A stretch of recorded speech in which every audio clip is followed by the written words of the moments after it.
আসসালামু আলাইকুম বন্ধুরা। আজকের ব্যতিক্রমধর্মী একটি নতুন রেসিপি আপনাদের মাঝে শেয়ার করতে যাচ্ছি। সঙ্গে থাকুন।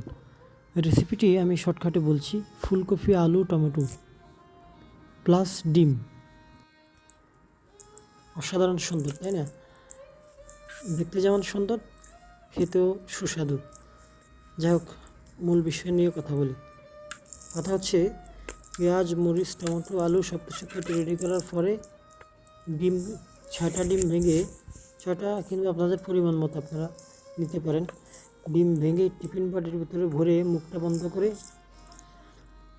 তারপরে গরম পানির মধ্যে একটা পলিথিনের মধ্যে টিফিন বাটিটা ভরে, তারপরে গরম পানিতে বয়েল করে ভালোভাবে যখন হয়ে যাবে, তখন টিফিন বাটিটা ঠান্ডা করে নেবেন। পরবর্তীতে পেঁয়াজ, মরিচ, রসুন ইত্যাদি গরম করে সাথে আরেকটা ওভেন রাখবেন, যেখানে আপনার আলু, তারপরে ফুলকপি এগুলো একটু একটু তেলের মধ্যে ফ্রাই করে রাখবেন, রেখে একটু ঠান্ডা করে রেখে দেবেন এক সাইডে। পরবর্তীতে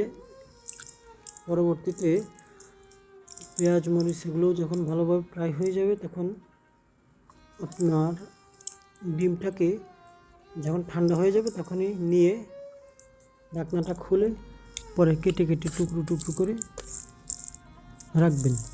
যখন আপনার মশলাটা ভালোভাবে ফ্রাই হয়ে যাবে, তখনই আপনি আলু, তারপরে ফুলকপি, টমেটো ইত্যাদি আপনি একসাথে পেঁয়াজের সাথে ঢেলে দিবেন।